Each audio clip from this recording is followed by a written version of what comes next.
Bueno, aquí nuevamente el profesor Sergio Gómez de la materia de recursos naturales. Acá vamos a empezar a hablar sobre el recurso agua, ¿sí? De todos los recursos que nosotros vamos a ver en la materia, empezamos con el primer recurso, que es el recurso agua. El agua es un recurso porque va a satisfacer necesidades, ¿sí? Estamos hablando de recursos naturales, ¿sí? Así que este bien del que vamos a hablar ahora tiene que satisfacer necesidades para que sea un recurso, ¿sí?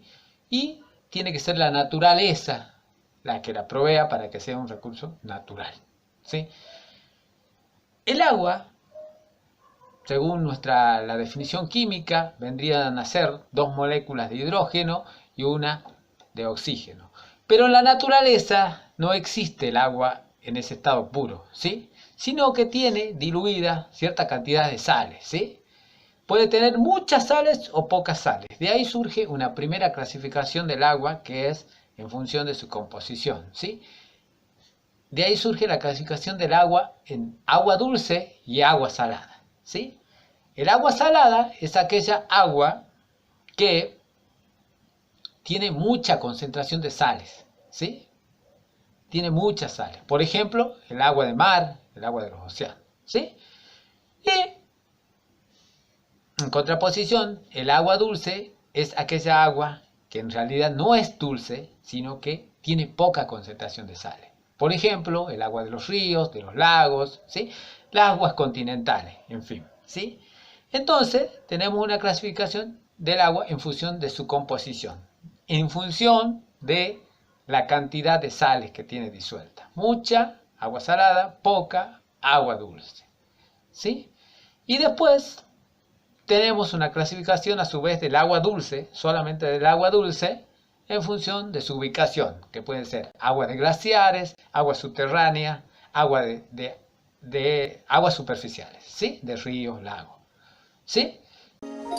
La mayor parte del agua que hay en la Tierra se encuentra en los mares y océanos. En ellos viven muchos animales y de ellos conseguimos alimentos como el pescado. El agua del mar tiene mucha sal, por eso se llama agua salada. Esta agua no puede beber ni sirve para regar.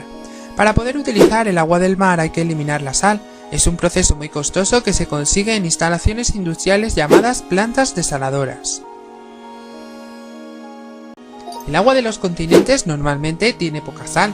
Por eso, para distinguirla del agua del mar, se la llama agua dulce. En la superficie de los continentes el agua se encuentra en ríos, arroyos y lagos. Además, hay agua en forma de nieve y de hielo en las cimas de las montañas en las zonas más frías de la Tierra, el Polo Norte y el Polo Sur. Las aguas que están bajo la Tierra se llaman aguas subterráneas. El agua subterránea es agua dulce, procede de la lluvia que va penetrando en el terreno. El agua subterránea se suele encontrar empapando capas del interior del terreno como si fuera una esponja gigantesca. Así se forman grandes depósitos de agua que se llaman acuíferos. El agua de los acuíferos se extrae mediante pozos. Si se saca demasiada, se puede agotar.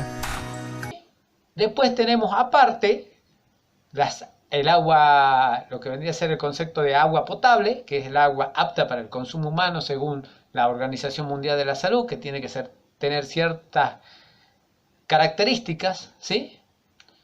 Y tenemos las aguas residuales, que son las aguas que han pasado por algún proceso, por algún uso doméstico, de alguna agricultura, de alguna ganadería, de alguna industria, han entrado a ese lugar con ciertas características y han salido de ese lugar ya con otras características, ¿sí? Diferentes, ¿sí? Por eso son aguas residuales, son residuos, ¿sí? Ya seguramente contaminada, ¿sí? Otro tipo de agua, perdón.